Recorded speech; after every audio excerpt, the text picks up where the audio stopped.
death metal time, and this time from Canada. I know a lot of you people have been waiting for this album.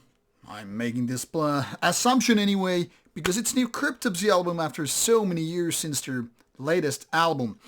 While the band is old as hell, they haven't really been that active as compared to a lot of those veterans out there. I mean, we already got a new Obituary and Cannibal Corpse albums out this year, and man, those old trucks can still really go all the way.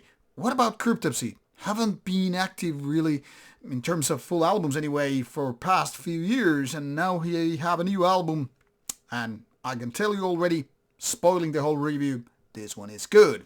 So what we have here in essence is as Gomorrah Burns, and this is truly interesting because, well, let's put it this way. Once upon a time, early 90s, when people were probably gazing towards mostly America for death metal. I mean, whether we're talking about bands like Possessed, the grandfathers of death metal, or Death Massacre, what have you, not to mention D-Side, Morbid Angel, and the list goes on, it took a little bit time for other bands, at least like late 80s or early 90s, to figure out maybe there is death metal beyond USA. I mean, of course, you would go places like Sweden for their Sunlight Studio sound and all that stuff, and, you know, late 80s already bands like Blasphemy started doing their death black metal combination, and suddenly boom, come first years of the 1990s and death metal was all over the place. That means also Canada was put on the map. And then along lines, bands like Gorguts, Cryptopsy, Cataclysm, so on, started making Canada on the map of death metal. So Cryptopsy was there pretty early on, still making waves, and man, they started heavily. They started like brutal technical ways, and, you know, showing that, hey, you don't have to be Suffocation or Cannibal Corpse or Morbid Angel or one of those big American names to, you know, make it solid death metal stuff. And suddenly we're talking about Cryptopsy as one of the real players in the game. So we have this Quebec, that is as a bigger region, or more like Montreal, the French part of Canada, on the map with death metal, and 1994. Not exactly their early bird. Maybe we could talk about second wave of death metal in that sense.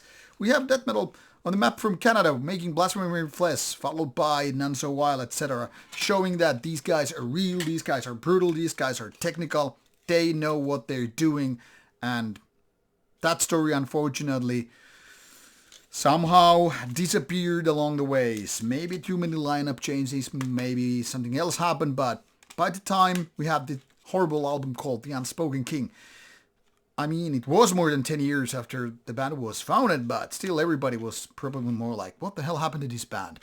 And boom. 4 years later, you had this self-titled album, and then a long wait. More than 10 years before as Gomorrah Burns made it to wait. Sure, you have those EPs along the way, along the line between these albums, but just going through the discography saying that some roads are more bumpy than the others. But this time the band is back with some solid death metal, showing you the real deal, and, you know, showing that these guys are back in the business. Even though, and this is worth taking a look here on Metal Archive's site, you might see this lineup stuff here. Okay, let's go a little bit back. Let's use this tab here, and you get to see, okay, current lineup features only one original member, Flo Monnier, which is, you know, a real legend, a veteran of the whole stuff, and he has been in the band for more than 30 years, since the beginning. The rest of the guys, well, they're more like the new guys in the band, even though some of them already have almost 20 years in the band as well. Still, can't really say this is one of those bands featuring a long-time lineup in so many ways than some other bands do, but this is not about comparing the bands, just showing that a lot of lineup changes might have affected the band along the way, but there's still one captain of the ship, and now he has found the way to make a solid album with the newer guys. Alright, let's first tackle the cover. This looks fantastic. I mean, this is not one of those AI created cover arts which, you know, just looks kind of a silly and without any kind of a soul, originality, what have you. But, you know, I think there's a strong apocalyptic vibe with this one, with this bat-like creature out of hell. In my opinion, this looks fantastic. I mean, the poster level shit. Well, some would even go for the painting, but you can only have one original painting, so maybe the rest of us, the common people, will have to settle with staring at the copy of this one.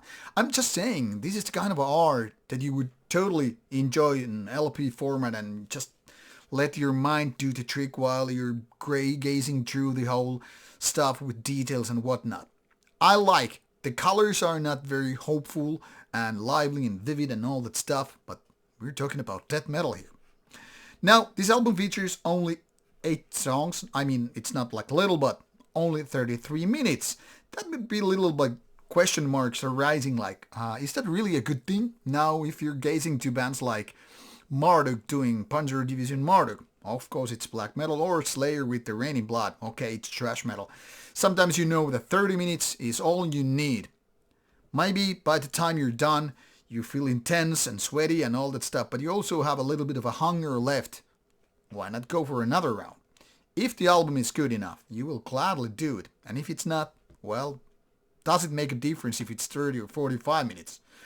And luckily we can say, as Gomorrah Burns, yes, it's that good. You will spin it the first time, then another one, maybe third time in a row before you're full. And eventually you will come back. Why? Because the album is solid. So it's all about combining technicalities with brutalities and maintaining the origin of the band. That is, a lot of that 1990s old school death metal feeling is present. Sometimes when I was listening to this one and I was thinking like latest Cannibal Corpse or later era Cannibal Corpse for that matter, and I was also somehow wandering towards the world of Cataclysm. Well, again, that Canadian death metal band. And I was thinking, if these two bands would make a baby, this could really be what this is all about. It's like, married made in hell. In a good way, mind you. The thing here is, this sounds brutal, this sounds technical, and it definitely sounds like what you would expect from a Cryptopsy to do. There are some weird riffs which you really couldn't, put on the map of, say, Cannibal Corpse. Or a lot of other those traditional death metal bands for American style. Which really separates Cryptopsy from one of those bands. And I think this is a really good thing. You might find a little bit like, what the hell is going on with those riffs? But I like to think that this is actually some of those originators, which, how to put it, have their own handprint on the map. And that is not so much given. So I think it's great that Cryptopsy is really putting their own signature style on this album. And it's still not sounding too weird or, too progressive or too experimental, too avant-gardist. I mean, it's in the end, in the core, it's still brutal death metal. So you have lots of brutality going on with interesting details, whether it's about drums or guitar patterns or whatever. And it's delivering you those blows from left and right. Maybe it's not the most catchy album of the year. I mean, there are parts where this could be really more like, Hammer Smash Face kind of a thing. But in the very core, I mean, this is the kind of a death metal I want to go back to. So do I agree with the 5 reviews already on Metal Archive saying it's 71% on average? No way. I'm thinking more like an 8 out of 10. That is a good album, almost a great album that is, but maybe lacking some memorability in the terms of, how death metal songs in a hit way are done. I mean, hit death metal songs sound like a weird thing, but you all know it, that once you hear it, whether we're talking about bands like Bolt Thrower or Death or Obituary, D-Side, whatever, you will know it. But I'm saying this is a good album, definitely one of the better ones Cryptopsy ever made, and definitely bringing them back on the map if you even feel like they were gone for a bit. So I'm saying this is one of the better death metal albums of year 2023, and totally deserving your attention if you're a death metal fanatic to begin with. So take it from me or take it not, but I would say go and listen to it and let this grooviness, these technicalities, brutalities do their dancing, and let that sink in for a bit. Give it a spin, give it a couple, and it should do its magic. This is Rauta, this is Cryptopsy.